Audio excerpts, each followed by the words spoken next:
Hi, everyone. Welcome to Branching Out, the podcast where we explore trends in retail banking through conversations with leaders from across the financial ecosystem. I'm your host, Bill Dworsky, and today I'm excited about having a conversation on business banking and the opportunities it holds retail and beyond. To explore the topic, I'm really excited to have a conversation here with Carolina Ko, the business banking executive at Bank of America. Carolina, thanks so much for joining me. Thanks so much, Bill, for having me. So, Carolina, can you describe your role currently at Bank of America? What does a day in the life look like? Absolutely. Well, first, thank you again for having me on. I'm the business banking market executive for Bank of America. And what that means is that I lead a team of business bankers in the Charlotte market and also in the Triad market of North Carolina, where we really focus on business clients that are from startup to 50 million in revenue to help them grow by gaining access to capital, making their treasury management more efficient, delivering strategic advice that helps them grow and make better business decisions. And finally, delivering the breadth and depth of a global bank using our localized approach. So I love to say we bring the capabilities of a global bank through our local market business banking relationship managers so that we are local, working, living, and playing where our clients are doing business. That's amazing. And as a fellow Charlotte local, I feel like you picked the best market to play in, so to speak. Yes, great market. Awesome. Well, I'm curious a little bit to learn more about your background. And can you share a little bit about kind of your career path leading here? Absolutely. So I've been in banking for over 17 years and at Bank of America for 14 years. But I started my career at Lehman Brothers after graduating from the University of Florida with my undergraduate degree. And I started at Lehman Brothers on the sales and trading side. And when the great financial recession hit, as we all know, Lehman Brothers didn't fare well and the bank got sold. So that's when I decided to go get my MBA at Vanderbilt University and see what other career paths were available to me. So while I was at Vanderbilt University, I was privileged enough to get a summer associate internship in investment banking for Bank of America. And thankfully, upon graduation, I joined the bank full time in their investment banking division, covering consumer and commercial clients. And I've been fortunate throughout my career at the bank to learn and work in different parts of the bank, including, as I mentioned, investment banking, global commercial banking, where I was a senior relationship manager focusing on companies above 50 million in revenue. And now, as I mentioned, I serve as the business banking executive handling the market of Charlotte and the Triad of North Carolina. And what I've really learned throughout my career is really to be curious, ask questions, and say yes to opportunities that you may not be 100% ready for because someone out there sees the potential that you may not see.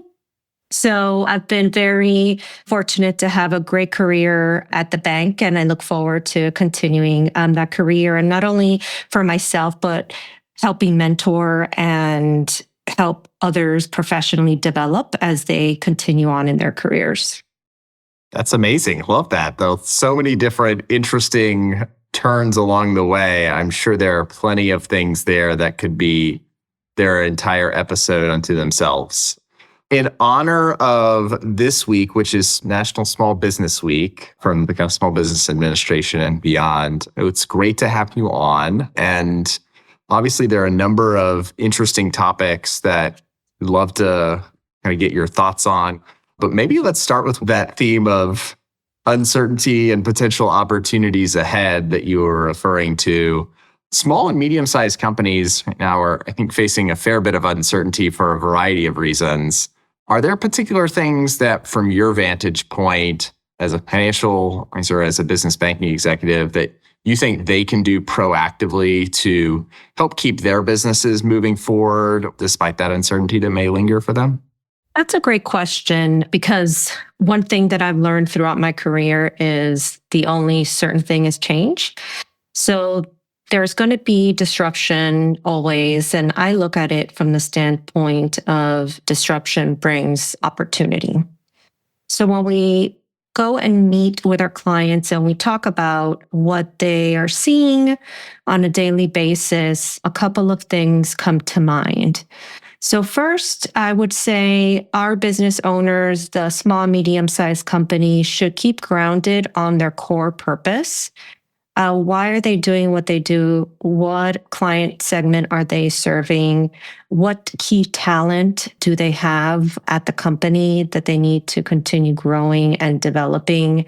The second thing I would say is control the controllables. There are a lot of things that we cannot control that are outside of our control. So when we talk to business owners, one of the things that they're doing is just making sure that their finances are in order, that they really have their clients in good shape in terms of the relationship with them, what the market segment looks like in terms of growth opportunities. Those are the things that you can control to have specific strategic plans in place to make sure that you are ready for any of the changes moving forward. And the third thing I would say is seek advice from trusted advisors. So trusted advisors really help you understand what is going on in your industry segment or what peers in your industry are doing with uncertainty and how they're reacting to any uncertainty. And large institutions like Bank of America can really help with that because we have so much data. We have a research team. That's their primary job, is to understand the industries. How does that affect our clients? But also making sure you seek advice from trusted advisors from a banking perspective. So what's the optimum liquidity strategy that you should have for your business? Do you have the right fraud protection measures to safeguard the company? How are you making sure that you have enough access to capital just in case that's a need that you're going to be facing? So understanding those key advisors that you should have around your table to really help you face any uncertainty and be successful at the end. I think that's a great set of recommendations and considerations for small business leaders across the board. I'm curious to ask a little bit about if you compare some of your previous experiences that were working with larger organizations. How do you think that's maybe similar or in some cases a little bit different, either kind of thematically at a high level or at a little bit more of a detailed level in some of the things that you may focus on advising your clients on, given that sort of startup to $50 million in revenue segment that you mentioned before versus working with organizations that may be significantly larger? Are there big kind of comparison similarities or kind of contrasting points that you would highlight? Yeah, that's a great question, Bill. And a couple of thoughts come to mind. So first, similarities. I think everyone needs to have a plan in place to be ready for any changes in the market. So whether that be a large Fortune 500 company or a small business, really being prepared for any risks that you see. The second thing I would say is when it comes to advising small to medium-sized companies, it's a really exciting place to be, in my opinion, because you really work with the owners and the operators of the company. And this might be their baby, right? This is what they've done most of their career to strengthen and to grow a company. So being able to really understand that and give them information that they may not necessarily have is just such a great asset to them. And the thing that is a benefit to working with a large bank like Bank of America is that you really don't have to leave because you can start at startup and you could end in an IPO, for instance, right? You grow with the bank, so you are able to get that advice that strategic advice, those solutions that are tailored to your needs across your whole continuum, across your whole journey. I love the visualizing the path from startup to IPO here and the growth curve that you were referring to. Let's maybe shift gears a little bit. You talked a little bit about your focus in the Charlotte and surrounding kind of Triad metro area. How do you think about the importance of community engagement and being local in business banking? Sure. So community engagement and being local is critical to our success. And it's great to be a part of Bank of America because our strategic focus helps us have 97 market presidents across the country. So they're part of our local markets organization and they drive three key pillars. One is connecting clients. The second one is teammates. And the third is communities. So I have the privilege of serving on the Charlotte and the Triad local market leadership teams. And what we really focus on is helping the bank bring our resources, including local community investments, volunteerism, employee engagement, and really deepening connectivity across the entire bank to deliver for our clients. We also have teammates that are committed to serving on local nonprofit and other organizational boards where they're able to provide expertise in helping those organizations thrive in the community. So it's extremely important for us to continue our strategy of community engagement. And being local also helps us bring a global bank and global capabilities to our local markets and making a big bank feel small so that our clients understand that we are there for them and we live in the communities where they live and we work and play in the communities where they work and play as well. So we can build deeper relationships with our clients. That makes total sense. I'm just thinking about the FDIC did a small business lending survey late last year that they released that highlighted a lot of different aspects of small business lending, new emerging technologies, what's important to customers, how do banks think about their success with small business lending, et cetera. And one of the big themes that I took away from that was the continued importance of service quality, relationships, and kind of high touch, so to speak, in local communities for small business banking segments. But yeah, I think your comments about local community engagement and the ability to bring the global breadth of capabilities and services to the local community are really powerful there. Yeah. And I think too, when you think about how the bank is structured with our consumer bank and then our business line of businesses, our branch network is very important to the success of business banking because we know that our clients a lot of times go into the branch, even though they're a business customer, to get whatever financial need met. And that's where our strong partnership with our teammates at the branches can then help us get in contact with those companies so that we can build stronger and deeper relationships with them.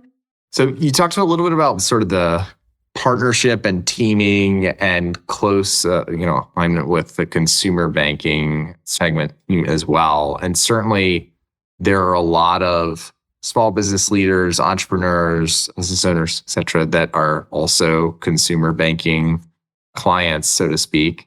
Do you think there's more of an opportunity here for banks to serve the holistic customer relationship across consumer and small business? And one thing that we see with our clients, financial institutions across the size spectrum is that sometimes they struggle a little bit to collaborate and or sort of see the whole customer relationship across business and consumer banking. Is that something that you see occasionally as well? So I think our local markets organization is built to make sure that we have cross collaboration across all lines of business so that we really take care of our clients holistically. So we have our Merrill Lynch division, our private bank division, our consumer division that helps our clients on the personal side. And then where we come in is the business side on business banking. So it's very important for us as leaders to understand all the needs of our clients and be able to deliver a holistic client experience to our clients, because that increases client delight. That increases a great client experience when you know that you can go to your banker and have them be able to connect you with the right partner across the bank, whether it be for your business needs or your personal needs. That is just so powerful. Our business clients are very busy, so they don't have time to try to figure out who the right person is for all of their needs. We do that for them by deepening relationships, understanding their needs, and delivering the whole bank to our clients. We've talked so far about business banking as sort of this monolithic segment and interacting with business clients, but there are all kinds of businesses, right? There's across all different parts of the economy, all sorts of industry verticals, et cetera.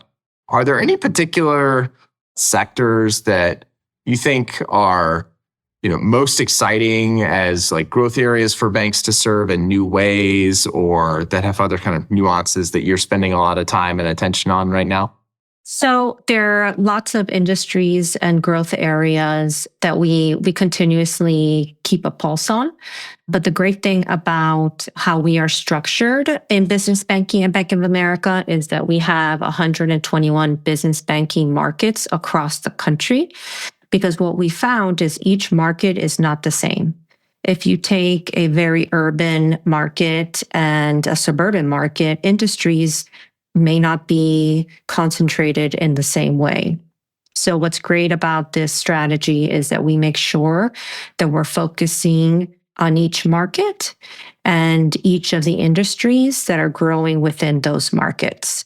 So we are very tailored to those markets. So for instance, in the North Carolina area, manufacturing continues to be a strong industry that we see clients moving to the state and continuing to grow their businesses here from a manufacturing perspective.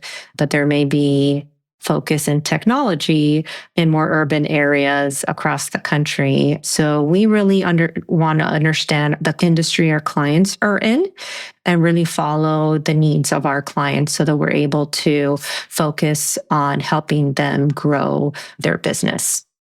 Well, Carolina, I know we're coming up close on our time together. Is there anything that you feel like we should have talked about but haven't yet? Anything you feel like we've missed or that you were maybe expecting to talk about that we haven't quite gotten to?